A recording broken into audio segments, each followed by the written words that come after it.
Abra sua Bíblia comigo no livro do profeta Daniel.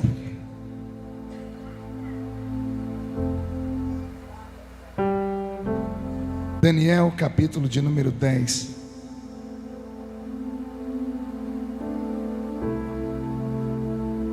Deus está aqui.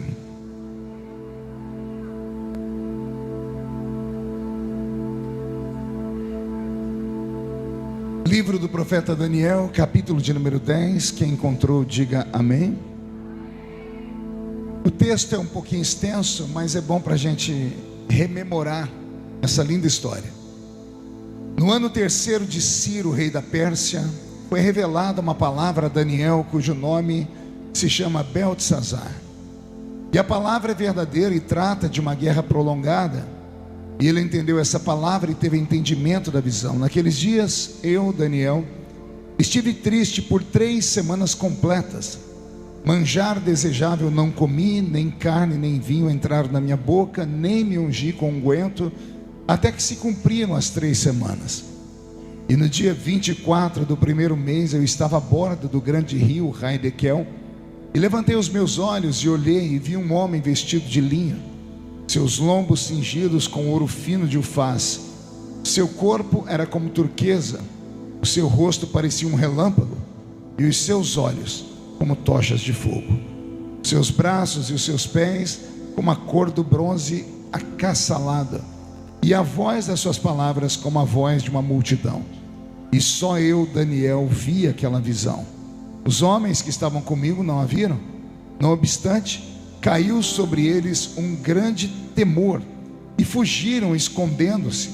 Fiquei, pois, eu só, e vi esta grande visão, e não ficou força em mim, e transmudou-se em mim a minha formosura em desmaio, e não retive força alguma. Contudo, eu ouvi a voz das suas palavras, e ouvindo a voz das suas palavras, eu caí com o meu rosto em terra, profundamente adormecido. E eis que uma mão me tocou, me fez que me movesse sobre os meus joelhos e sobre as palmas das minhas mãos, e me disse: Daniel, homem muito desejado, está atento às palavras que eu vou te dizer, e levanta-te sobre os teus pés, porque eis que te sou enviado. Falando ele comigo esta palavra, eu estava tremendo. E então me disse: não temas, Daniel, porque desde o primeiro dia em que aplicastes o teu coração a compreender e a humilhar-te perante o teu Deus, são ouvidas as tuas palavras, e eu vim por causa das tuas palavras. Mas o príncipe do reino da Pérsia se pôs defronte de mim por 21 dias, e eis que Miguel, um dos primeiros príncipes, veio para ajudar-me, e eu fiquei ali com os reis da Pérsia. Agora vim para fazer-te entender o que há de acontecer ao teu povo nos derradeiros dias, porque a visão é ainda para muitos dias. Amém e amém. Feche a Bíblia, coloque no banco, na cadeira, e pegue na mão da pessoa mais perfumada do seu lado. Ainda dá tempo. Aperte a mão da criatura com carinho até ela falar aleluia. Pentecostal que não faz barulho está com defeito de fabricação, não é? Vamos orar? Senhor, nós te exaltamos e nós te glorificamos, e nós entendemos que dentro de alguns minutos, e mais uma vez, esta igreja será palco da sua manifestação, e ela ficará pequena para o tamanho da glória que o Senhor vai mandar do alto dos céus. Os que vieram tristes sairão daqui saltando de alegria. Os que vieram se arrastando não voltam para casa se arrastando. Aqueles que vieram com pensamentos de morte voltarão com pensamentos de paz. E antes que eu comece a revelar os seus oráculos, cerque esta igreja com a sua glória, e num raio de 5 quilômetros onde houver um demônio alojado, eu dou a esses demônios segundos para sumirem daqui, porque se não sumirem, serão queimados pelo poder da sua glória, que aqui será derramada. Rasgue os céus sobre nós esta madrugada. Manda anjos de fogo descerem aqui, que estes anjos desçam trazendo brasas de fogo nas mãos. Comecem a esparramar estas brasas entre nós, e onde houver um crente cheio do Espírito Santo, pega ele nesta madrugada, Jesus, e mostra o caminho da verdadeira e poderosa adoração. Fala conosco, fica conosco. É o que eu te peço agora e sempre. E toda a igreja diz. Os que podem, tomem seu assento aplaudindo a Jesus porque Ele é bom.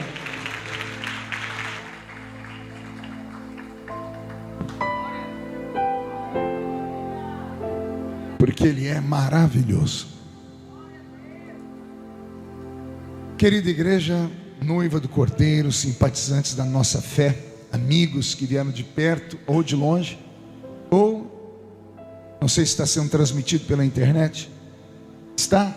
Se tiver algum corujão nos assistindo, bem-vindo ao culto dos malucos, né? Só maluco para vir de madrugada num culto. Tanto culto normal, lá vem os malucos para um culto anormal, né? Eu prego desde muito cedo. Eu comecei a pregar, eu era criança, eu tinha 13 anos de idade.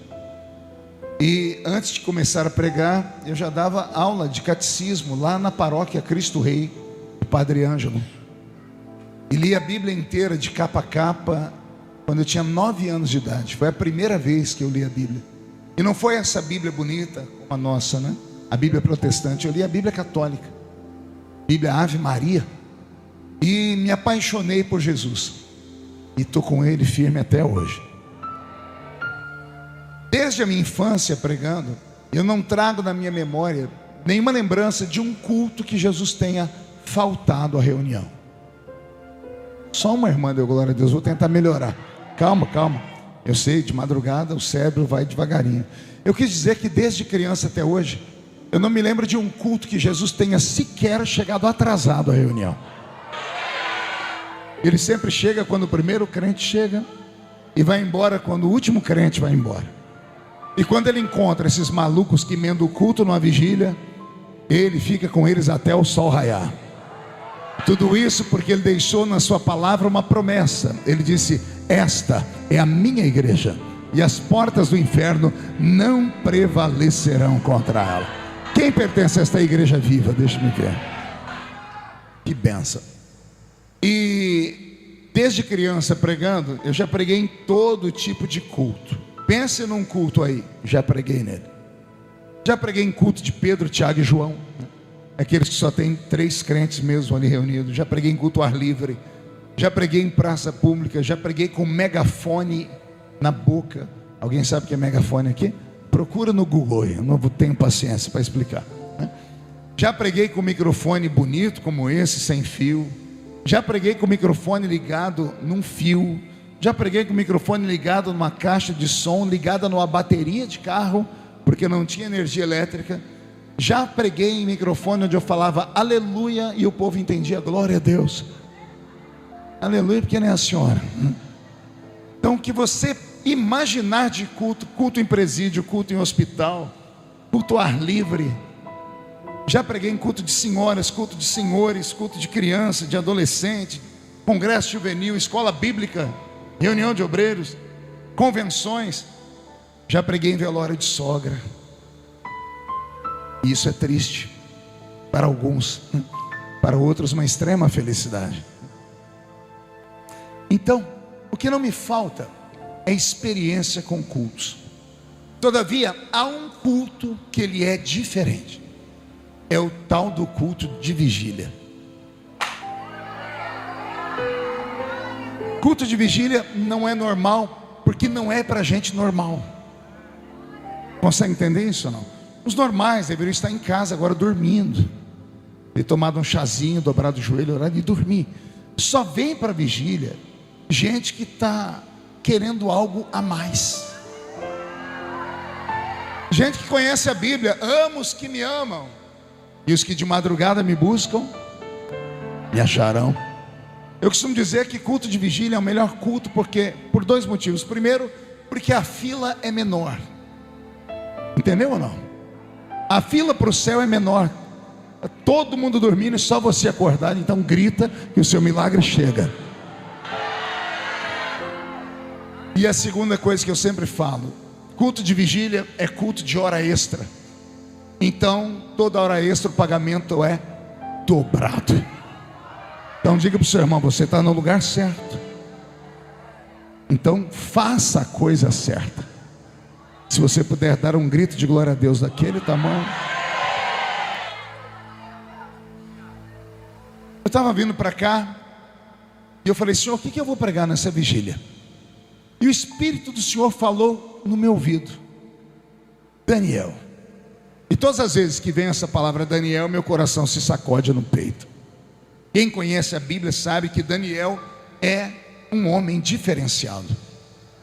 Daniel não é só um profeta, ele também é um político do seu tempo. Só que ele não é só um político e um profeta, ele é o profeta. Ele é um vidente, ele é um clarividente, ele é um ser sensitivo. Daniel fez uma provocação ao céu tão grande, que nós vamos ver se materializar nessa pregação de hoje, que ele conseguiu rasgar um véu que separa o mundo físico do mundo invisível. Não sei se você acredita nisso. Existem mundos paralelos. Logo no início da Bíblia, Deus vai nos dizer como Ele criou o mundo a princípio: os céus e a terra. Com o passar do tempo, tivemos um acidente de percurso e Deus foi obrigado a criar o inferno. O inferno é um acidente de percurso. Mateus capítulo 25 está escrito que o inferno foi feito para o diabo e os seus anjos. O homem só vai para o inferno porque é um perfeito otário. O homem não foi feito para ir para o inferno, só vai para lá porque é um otário. Tem o sangue de Jesus que pode livrá-lo do inferno, tem o evangelho que pode purificá-lo, mas o homem não quer ir para lá, então que vá. Mas aqueles que estão aqui foram libertos disso e vamos ao céu. Então, a princípio criou Deus dois mundos, o seu e o nosso. E depois Ele criou um terceiro mundo. E esse terceiro mundo que Deus criou foi entregue a Satanás e os seus anjos. 1/3 dos anjos que caíram com ele na grande rebelião. Então, temos 3 mundos. 2 deles são invisíveis e um deles é físico, que é o nosso mundo. Existe o reino de Deus, o reino dos homens e o reino do diabo. Esses reinos de vez em quando acabam se misturando. Como? Quando os donos desses reinos fecham um acordo. Este mundo aqui é nosso. Deus criou o mundo e entregou a chave na mão de Adão, nosso ancestral, e disse a ele: dominai a terra e sujeitai a terra. Quando Deus entrega este mundo na mão de Adão, o próprio Deus se retira da terra. E o próprio Deus, tendo sido criador, quando Ele quer se fazer real nesta terra, Ele precisa da autorização dos donos dessa terra. Você sabia disso? Que o próprio Deus, para operar aqui, precisa da sua autorização. Porque Deus é extremamente organizado e ordeiro. Se você ler com muito afinco e prestar atenção no que aconteceu lá no início, você vai ver que o diabo, ele, para entrar nesse mundo físico, ele teve que romper com uma lei natural. Ele teve que incorporar em um ser que tinha matéria, que é chamado de serpente. Não era mais fácil para o diabo enganar Eva se ele viesse em forma de um anjo de luz? Sim ou não? Imagina, tem uma cobra aqui falando com você e tem um anjo de luz aqui falando com você. O que é mais fácil você acreditar, num anjo ou numa cobra? E por que ele não vem em forma de um anjo? Porque anjos não são desse nosso plano. Anjos são espíritos, espíritos ministradores que ministram a favor daqueles que hão de herdar a salvação. A palavra espírito vem do hebraico ruach ou ruach, que significa sopro ou hálito. Quando Deus criou os anjos, Deus soprou, ou Deus exalou o seu hálito, e aí nasceram os anjos. Então são seres extremamente poderosos, porém feitos a partir, abre aspas, de uma matéria divina, fecha aspas. Por que matéria divina? Porque nós não conseguimos com a nossa mente mensurar ou entender o que são os anjos. Nós não conseguimos sequer entender o que é espírito. Então Deus é espírito. Então, a princípio criou Deus esses seres invisíveis, e eles são invisíveis a nós. Os anjos estão aqui agora, sim ou não? Então você está vendo eles? Por que não? Porque eles são espíritos, nós somos matéria. Então Deus criou um mundo físico para os que têm matéria, e o próprio Deus é espírito, assim como o diabo é espírito. O diabo, para entrar aqui nesse mundo, ele achou uma brecha na lei. Ele entrou no corpo de um ser que tinha matéria, e aí ele se fez, abre aspas, legal, fecha aspas, nesse mundo, e enganou Eva, e enganou Adão, e tentou enganar Deus. E quando Deus desce no jardim para um encontro da tarde, Adão está escondido, e Deus entra no jardim gritando: Adão, onde estás? E Adão diz ao Senhor: eu vi que estava nu e me escondi. Como você sabe que estava nu? A mulher que tu me deste. Deus vai falar com Eva: como é que você sabe? O que você fez com Adão? A cobra. Deus vai falar com a cobra diz: o diabo. Sempre um jogando nas costas do outro. O diabo vai saindo de fininho, Deus dá um grito e diga: fica aqui. Você entrou nesse mundo pela janela, você criou uma brecha na lei. Eu entreguei este planeta na mão dos meus filhos. Você quebra a lei, eu não. Eu também vou entrar aqui. Só que eu não vou entrar no corpo de uma cobra. Eu não vou entrar aqui pela janela. Aí Deus abraça a Eva e diz: da semente dela. Não entendeu? Vou falar de novo.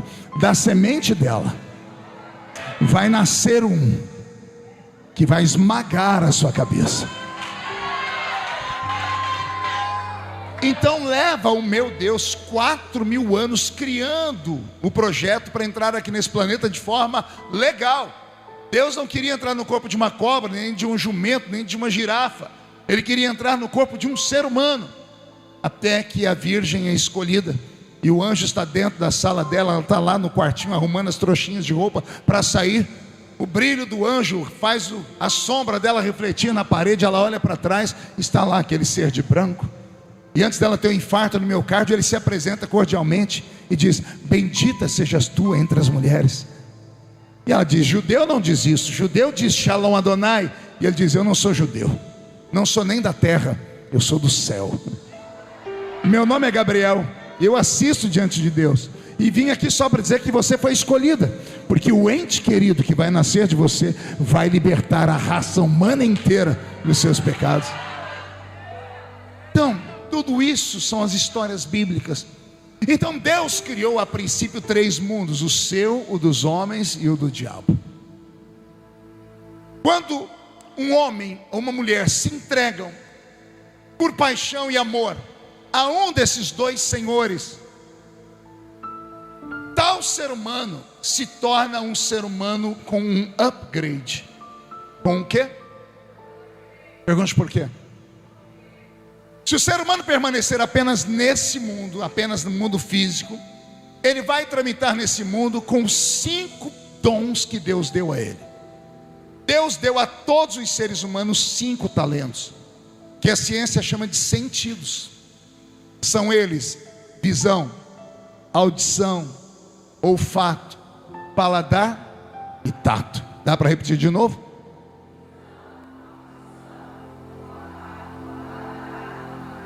Cinco sentidos. O que eu disse?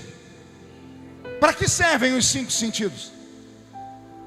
Para você perceber o mundo físico ao seu redor. Por exemplo, quando eu abracei nosso apóstolo Ítalo, o meu olfato detectou que ele não usa perfume do Avon. Aliás, pelo cheiro, o perfume dele não fala nem português. Quando eu entrei aqui, observei essas poltronas lindas, vocês mais lindos ainda. Os meus olhos detectaram a cor, a beleza. O meu ouvido detecta a melodia que Roberto está tocando. Com o meu tato, eu sinto a densidade dessa tribuna, eu me equilibro sobre os meus pés, eu sinto o toque. E com o meu paladar, em nome de Jesus, ao término da vigília, alguém vai me dar alguma coisa para comer. Estou cansado de ser tratado igual anjo. Os irmãos falam: vem que nós vamos cuidar de você como cuida de um anjo. Anjo não come, não dorme, não bebe. Então os 5 sentidos servem para isso, para que o mundo físico seja real. Repita a sentença para você memoriar: os 5 sentidos fazem com que o mundo físico seja real para mim. Só que isso Deus deu para todos os moradores da terra. Amém até aqui? Mas tem alguns moradores da terra que ousam deixar de caminhar só aqui e querem caminhar por caminhos espirituais. Quando um homem ou uma mulher se entregam ao Espírito de Deus, ou quando um homem ou uma mulher se entregam ao espírito do diabo, tais seres humanos deixam de ser seres humanos normais e desperta-se dentro deles que eu chamo de sexto sentido. O que é o sexto sentido? É uma habilidade extrasensorial que faz com que o ser humano perceba o mundo espiritual ao seu redor. Pessoas normais só sentem o que é normal. Pessoas anormais, espirituais, espiritualistas, sensitivas, elas percebem um outro mundo. Não se assuste, porque a plateia que me assiste aqui nessa noite escolheu o melhor. Todos os que estão aqui se envolveram com o Espírito de Deus. Ao se envolverem com o Espírito de Deus, vocês receberam o sexto sentido. Pastor, eu não tenho isso. Tem. Não faz o sinal da cruz. Você tem. Eu vou te dar provas. Alguém aqui já foi fazer visitas? Vocês trabalham com células aqui? Mais ou menos, vocês fazem visitas em casa, culto nos lares? Quem já fez isso? Alguém aqui de vez em quando vai orar na empresa dos outros, vai fazer uma visita? Quem já fez isso?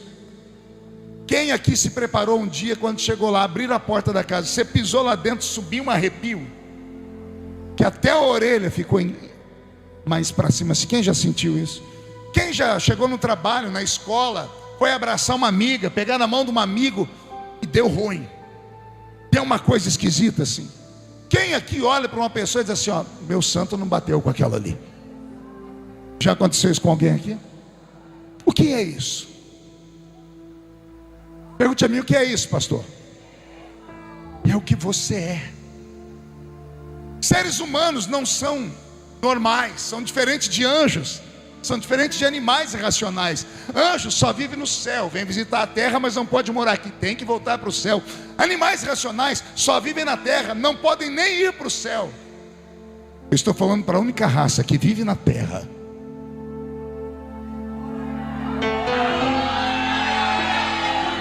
Eu gosto disso, gosto de gente inteligente. Eu estou falando com gente que vive na terra e qualquer dia desse vai morar lá em cima no céu.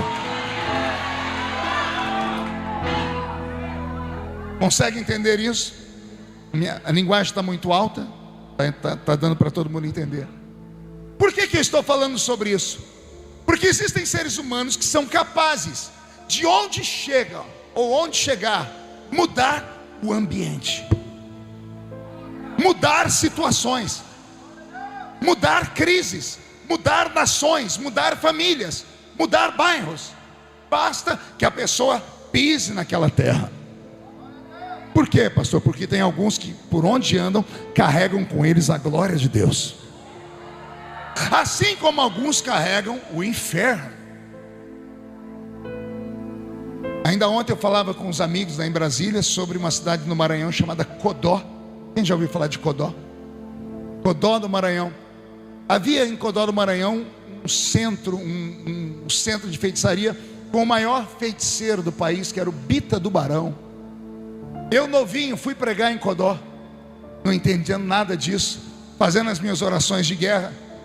10 mil pessoas na rua. Quando eu peguei o microfone e comecei a fazer aquela oração que eu fiz aqui no início, começou a queimar as caixas de som e apagar as luzes dos postes, queimar, estourar. Ficamos no escuro, o bairro inteiro ficou no escuro.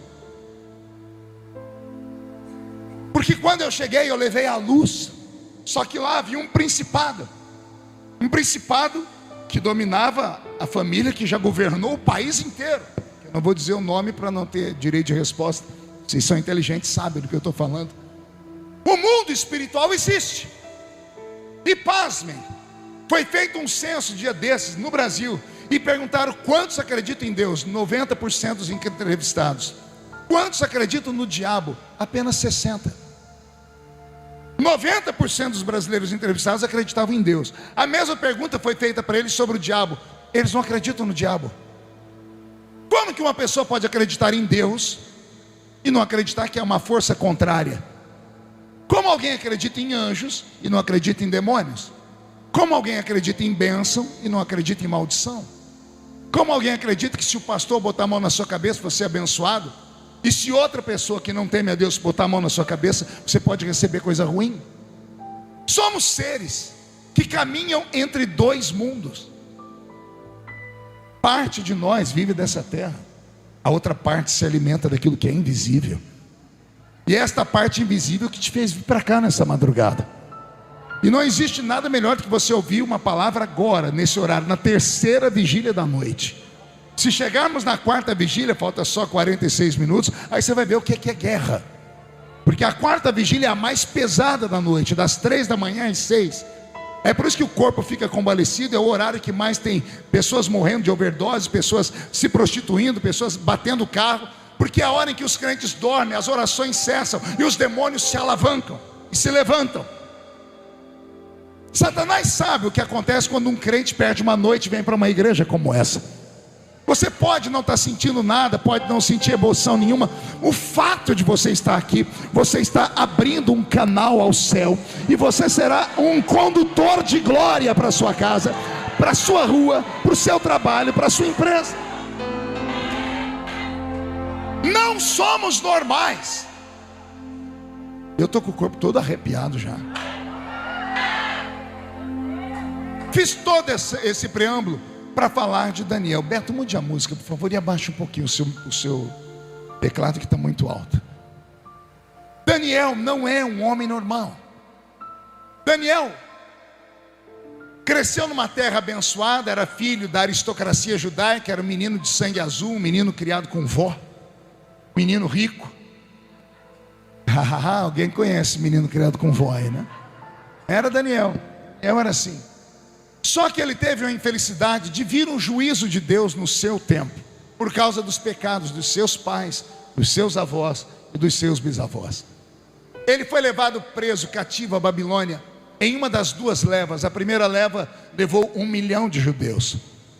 Ao lado dele, os seus primos, conhecidos como Ananias, Misael e Azarias, apelidados de Sadraque, Mesaque e Abidnego.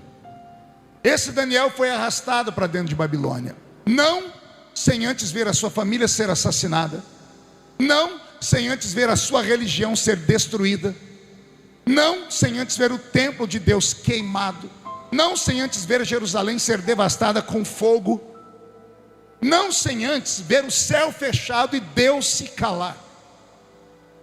Ele, o menino criado por família rica, extremamente temente a Deus, que já estudava as coisas divinas, agora é arrastado para dentro de Babilônia.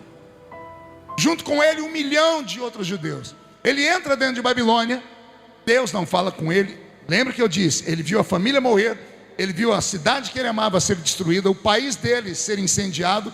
Ele viu a sua religião sucumbir, ele viu o templo ser queimado. Ele tem 1 milhão de motivos para odiar Deus. Ele tem 1 milhão de motivos para falar que Deus não existe. Mas quando ele chega lá dentro de Babilônia, mesmo sendo menino de alta patente, era escravo, era um escravo diferenciado, mas continuava sendo escravo. Os escravos normais comiam lavagem, ele comia o que sobrava da mesa do rei. E aí trazem para frente dele a comida do rei. E quando ele vê pedaços de carne, ele lembra que ele estudou a religião desse povo. E a religião desse povo dizia que todos os animais de Babilônia eram consagrados a deuses estranhos. Deuses que tinham olhos e não viam, ouvidos e não ouviam, boca e não falavam, mãos e não tocavam, pés e não caminhavam. Esse Daniel propôs no coração dele não comer da comida que sobrava da mesa do rei, não beber o vinho do rei, porque também era consagrado ao Deus que futuramente vai receber o nome entre os romanos de Baco, Deus do bacanal, o Deus da uva, o Deus do suco de uva, o Deus do vinho. Ele propôs o coração dele não se misturar com aquelas iguarias reais, num tempo em que Deus abandonou a nação dele. Israel está sob juízo e vai ficar sob juízo 70 anos. Deus por 70 anos vai ficar de costas para Israel. Não adianta orar, não adianta chorar, não adianta clamar, não adianta jejuar, porque Israel está debaixo de juízo. Amém até aqui?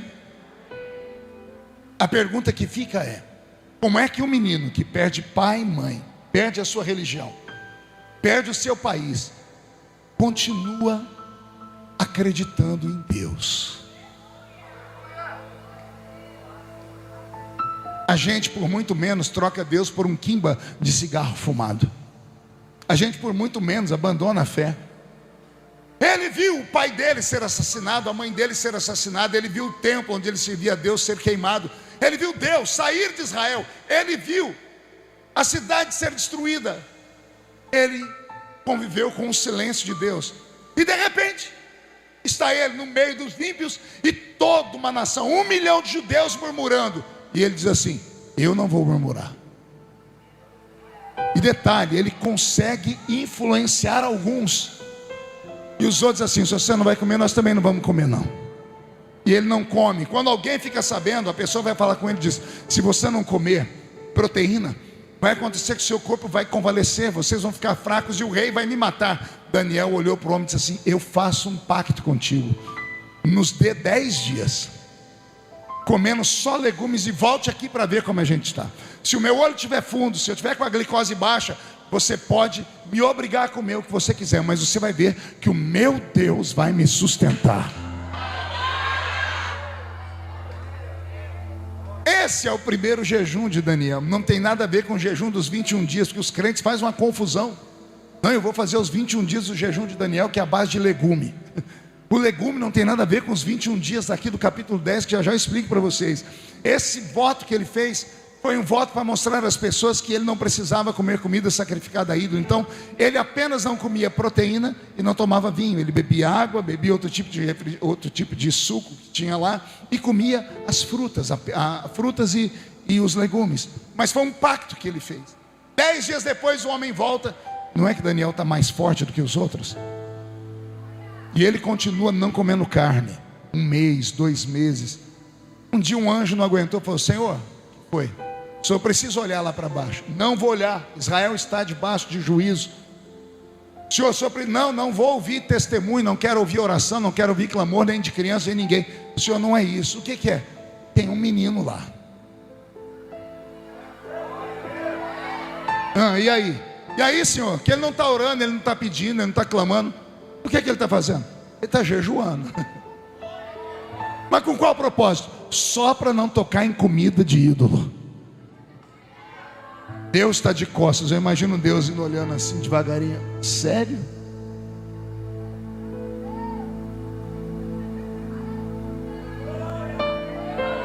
Ele tem tudo para me odiar.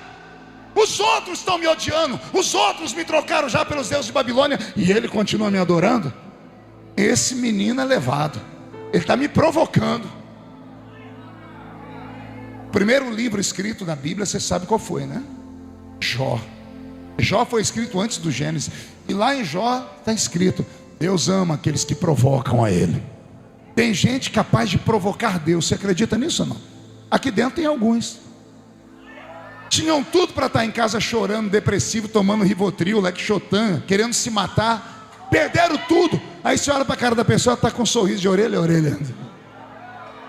Aí você fala: é louco. Não é louco não, é gente que provoca. É gente que não leva afronta para casa. É gente que entrou aqui dentro dizendo assim: ó, o Senhor deu, o Senhor levou, bendito seja o seu nome.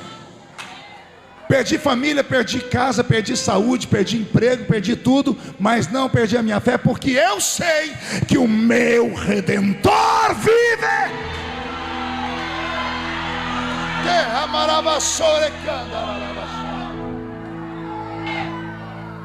Daniel incomodou Deus. E Deus não podia tirar ele do cativeiro, porque o juízo tem que ser cumprido. Só que Deus é um ser que não pode perder para o homem em generosidade. Diga comigo: generosidade. Ninguém ganha de Deus em generosidade. Deus é dono de tudo, sim ou não? Aí vem você e diz: Senhor, eu trouxe uma oferta. Ele disse: quer ser mais santo do que eu? Você me deu quanto? Eu te dou 30. Você me deu eu te dou 60. Você me deu eu te dou 100. Com Deus é assim, ninguém ganha de Deus em generosidade. Ele não pode perder para o homem. E tem um homem aqui na terra exaltando o nome dele, falando dele, jejuando para ele, mesmo tendo sido abandonado por ele. Deus se incomodou. Deus disse: eu preciso fazer alguma coisa com esse moço. Aí Deus pensou. Deus fez. O que Deus fez com Daniel é o que eu quero que Ele faça com você essa noite. Eu li a Bíblia mais de 30 vezes de capa a capa. Eu escrevi mais de 20 livros sobre ela e uma enciclopédia de 750 páginas. Por que eu disse isso? Porque eu já vi na Bíblia Deus ungir quase toda parte do corpo do ser humano. Um profeta, Deus vem e unge os olhos dele. Outro, Deus unge os ouvidos. Isaías teve os lábios ungidos. Ezequiel ficou com a boca aberta 2 horas. Deus ungiu a língua dele. Deus ungiu pés. Elias corria mais do que a carruagem de Acabe. Já vi Deus ungir as mãos. Deus ungiu os braços, as pernas. Deus ungiu todo o corpo de profetas. Aí quando Daniel diz: eu vou ungir ele diferente. Está todos os anos esperando. Você vai ungir de que jeito? Eu disse: eu vou ungir o cérebro dele. Você nunca ouviu isso, né? Pregador maluco é isso. Eu vou ungir a mente dele. Eu vou ungir o cérebro dele de uma forma tão forte, mas tão forte, que não haverá homem tão sábio como ele. Você já ouviu o diálogo de Deus e Lúcifer lá em Ezequiel capítulo 26, 27, 28? Leia lá uma hora. Você vai ouvir Deus falando assim para Lúcifer: eu te fiz mais sábio do que o meu servo Daniel. Deus está falando com um anjo de quinta grandeza, um anjo que liderou a derrota, a derrota de 1/3 dos outros anjos do céu. Vem Deus falar com a estrela da manhã, Lúcifer, fala para ele: eu te fiz mais sábio que Daniel. Deus poderia ter dito mais sábio do que Salomão. Deus não disse: te fiz mais sábio do que Daniel. Daniel não era normal. Deus ungiu a mente dele. Vou falar de novo: Deus ungiu o cérebro. Vocês sabem que de vez em quando nesse planeta nosso nasce um ser mais inteligente que os outros. De vez em quando nasce um Albert Einstein. De vez em quando nasce aquele menino que herdou a cadeira dele, Stephen Hawking. Ele que era todo tetraplégico, só funcionava com um dedinho assim. Com aquele dedinho assim ele escreveu um livro de milhares de páginas. Universo em uma casca de nós. De vez em quando nascem umas pessoas que são da pá virada. Dia desse eu encontrei, estava lendo aquele livro do Guinness Book. Um indiano conseguiu memorizar 6.000 páginas. Memorizar, não é ler, memorizar. Ele memorizou palavra por palavra. Levaram 3 dias para ver se ele tinha memorizado. Não que tinha ter pessoas para trocarem, porque ele ia falando e as pessoas tinham que ir analisando. 6.000 páginas o camarada decorou. Tem ser humano que é normal. Dia desse eu assisti um vídeo que eu me emocionei. Um brasileiro, um médico, ele abriu a barriga de uma mãe, tirou a placenta com o bebezinho lá dentro. Qual o problema? O bebê tinha um problema na coluna, ia nascer aleijado. O médico brasileiro inventou um equipamento quase que microscópio. Ele enfiou dentro da placenta, foi no bebezinho e consertou as costas do bebê. Ele voltou a placenta e disse assim: seu bebê agora vai andar.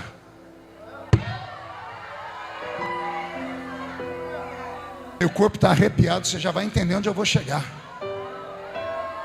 O Waze, alguém aqui usa o Waze? Waze, esse aplicativo aí. 2 garotos dentro de uma, sempre, né, dentro de uma garagem, no fundo da casa, inventaram essa porcaria. Essa porcaria que não dá para entender como é que ela funciona. Tem uma mulher lá que manda na gente mais do que a mulher da gente. Vira, para, breca, acelera. As pessoas ficam milionárias com uma única ideia. Seres humanos iguais a mim e a você. comedores de arroz e feijão, que dormem como a gente, acordam como a gente feita da mesma matéria, porque alguns extrapolam os limites da normalidade, nascem com QI acima da média.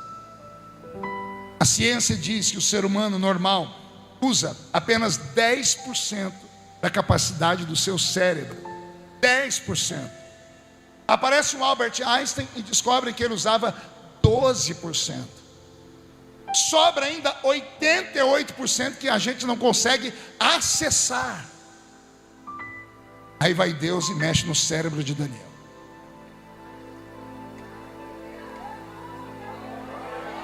O rei olha para Daniel, o primeiro, traz ele para dentro do reino. Morre o primeiro rei, vem o segundo, Daniel está lá do lado dele, é o homem, é o conselheiro do rei. Morre o terceiro e Daniel está lá. Babilônia nunca maculou Daniel. Babilônia não mudou Daniel. Daniel virou Babilônia do avesso. Não é o ambiente que destrói o crente, é o caráter mal formado dele que destrói ele. Ser luz na luz é muito fácil. Quer ver ser luz é no meio das trevas. Quer ver você brilhar no meio da escuridão.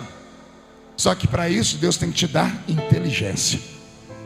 Se tudo der certo, o que Deus falou para mim é verdadeiro, o senhor se prepare, apóstolo Ítalo. Deus vai te dar aqui dentro gênios, homens e mulheres com uma capacidade mental e intelectual acima da média, vão começar a fazer coisas tão extravagantes, extraordinárias. E se alguém acredita, pega! Pega!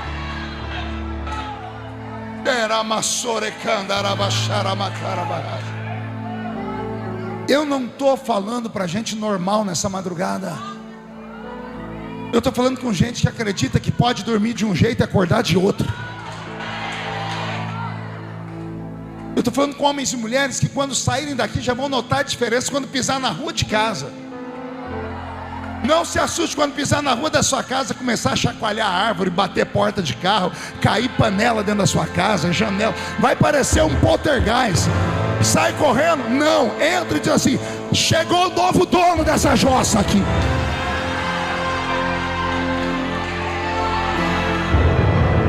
Vai acontecer uma revolução na sua vida depois desta madrugada, porque Deus vai ativar em você o modo profético. Alguém acredita nessas coisas? Então pegue a sua mão, vamos para o primeiro exercício. Coloque a mão na cabeça e diz assim: eu me abençoo e eu recebo esta palavra aí. Se é verdade, Deus, pode despertar meus neurônios, porque eu quero o melhor dessa terra. Só quem crê agora dá um berro aqui dentro.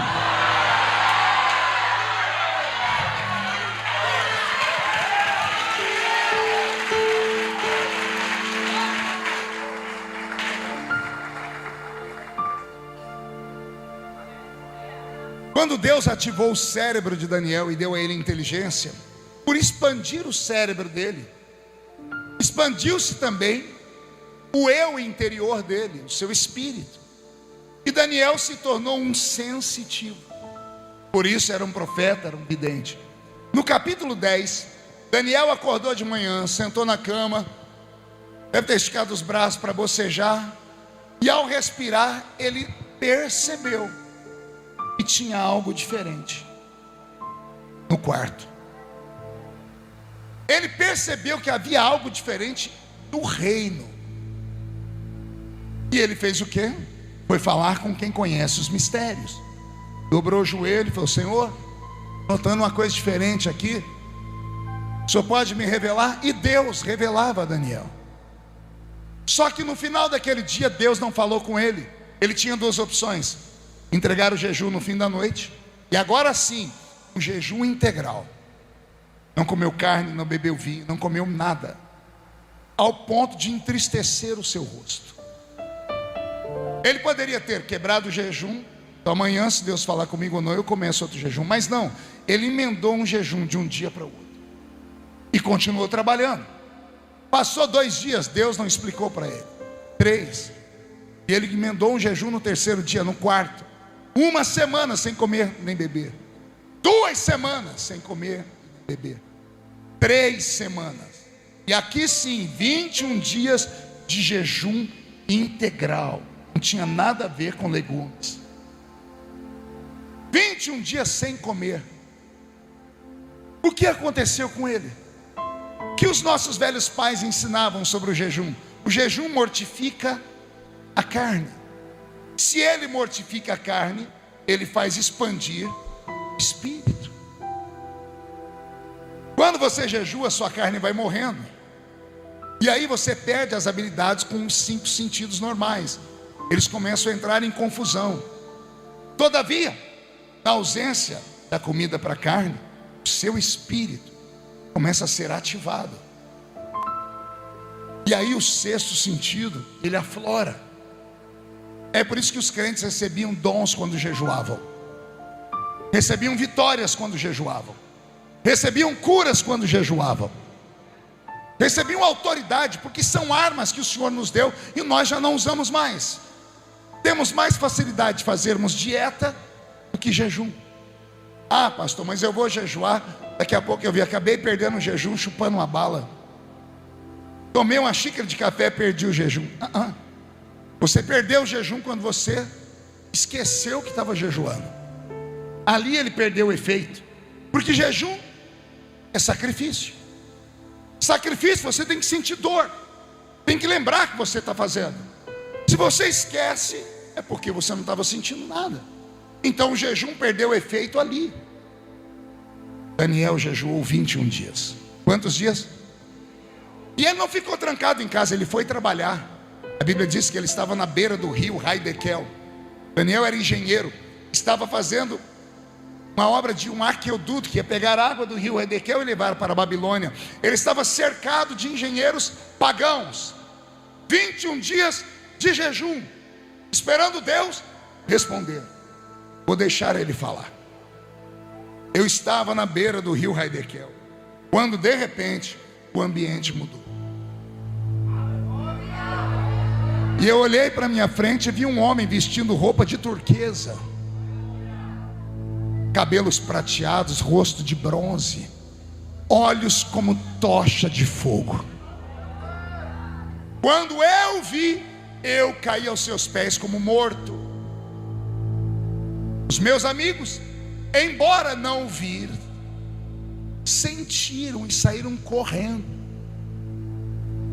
Olha o poder do jejum de Daniel.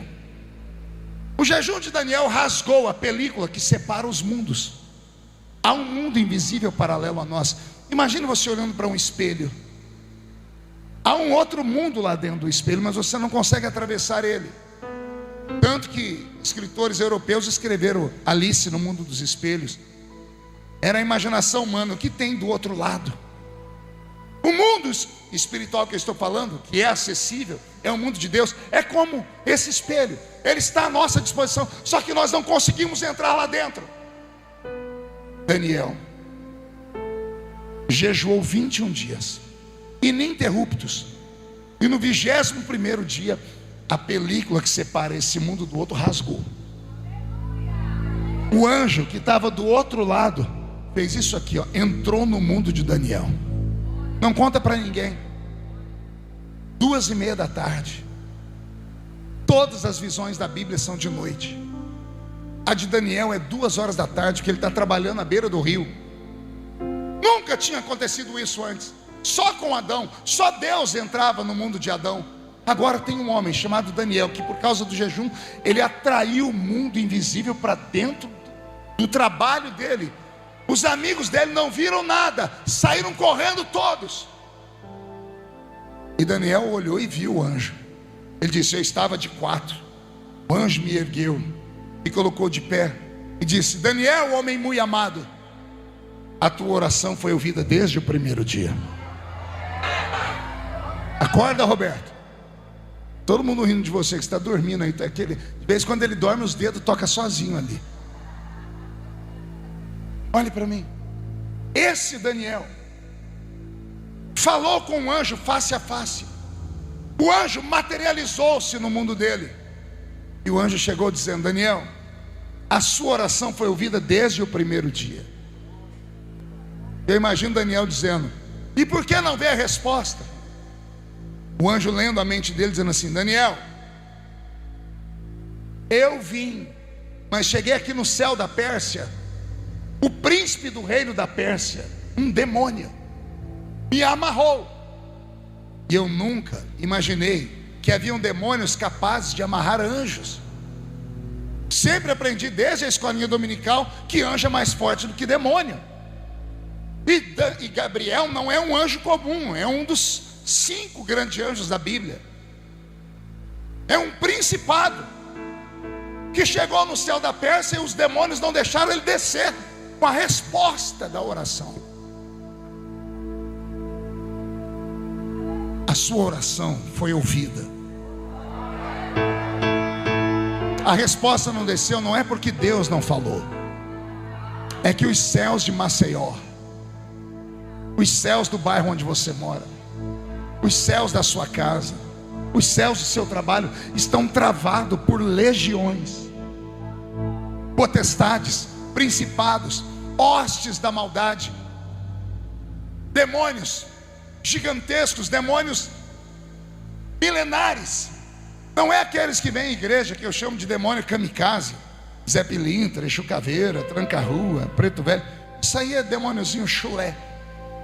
Eles vêm aqui porque cansaram de viver. Que intenção tem um demônio de entrar numa igreja com 500 crentes cheios do Espírito Santo? Entra para morrer. Sabe que só nós temos poder de amarrá-los e mandá-los para o inferno. Eu estou falando de demônios, e são demônios com D maiúsculo, que destroem bairros, que destroem famílias, que destroem nações, que fazem bairros inteiros afundar.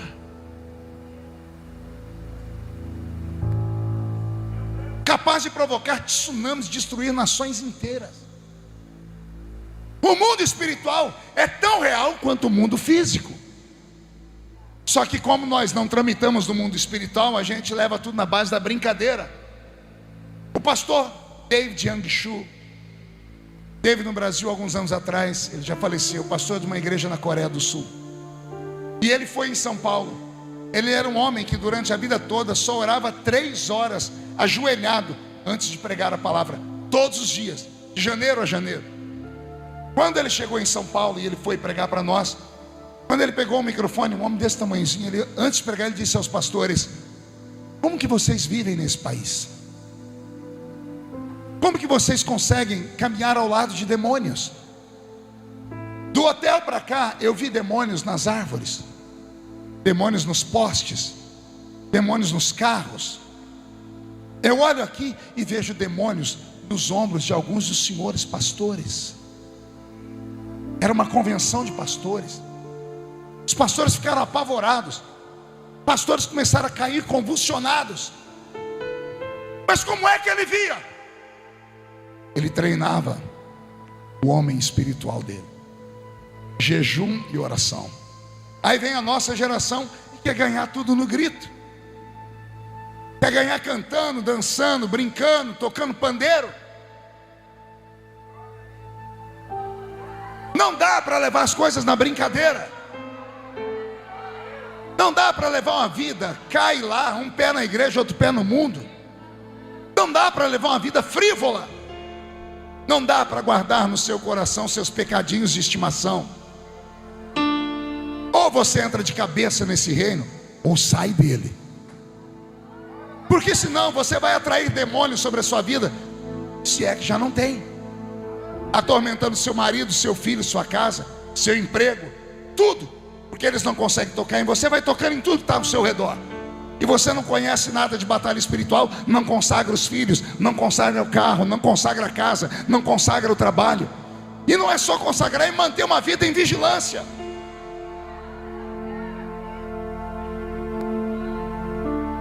Não brinque com essas coisas. Roberto Marinho é minha testemunha do que eu vou falar aqui. Eu passei os últimos 3, 4 meses debaixo de tanta guerra, que lá em Brasília, no meu apartamento, eu sentava na minha cama, ficava olhando para o tempo, a madrugada toda, chorando. De manhãzinha, quando eu tinha que ir para a Câmara, para as reuniões, eu não tinha força. 2 semanas atrás, uma irmã de oração me ligou. Filho, estava orando por você, eu disse. E que o que Deus me mostrou é muito sério. Você promete que não vai sair correndo? Eu disse, eu sou corajoso. Ela disse, vai no seu quarto, aí em Brasília. Levanta o colchão da sua cama. Não se assusta. Levantei o colchão. Um coração costurado. Quer dizer, um pano com desenho em formato de coração costurado. 6 agulhas fincadas. Quando eu abri, terra de cemitério e osso de gente morta. Uma catinga, um fedor.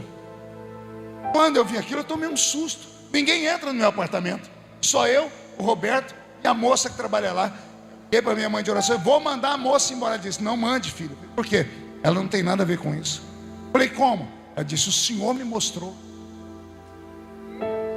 Isso se materializou aí. Eu disse, como?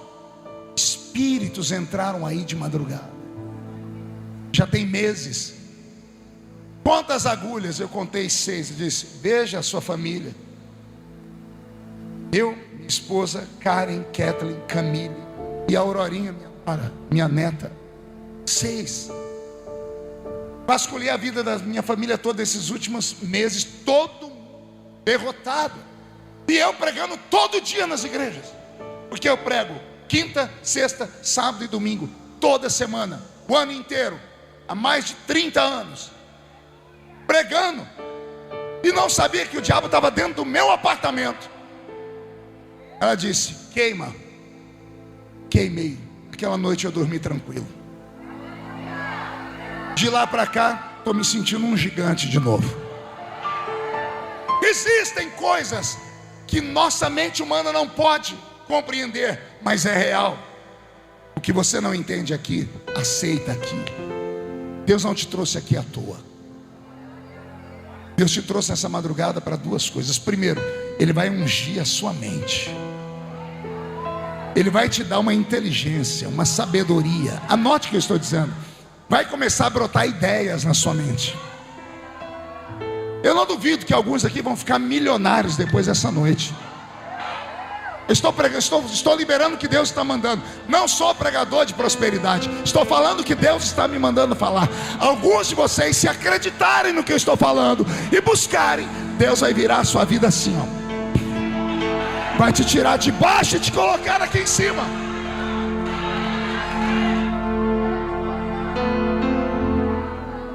E segundo, o Senhor me trouxe só para te dizer, a sua oração foi ouvida.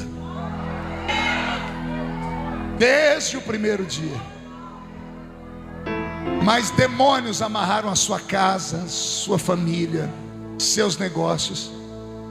E o que eu fico mais feliz é que quando Deus fala é porque Ele quer quebrar. Vai haver um rebuliço na sua casa. Fique de pé comigo.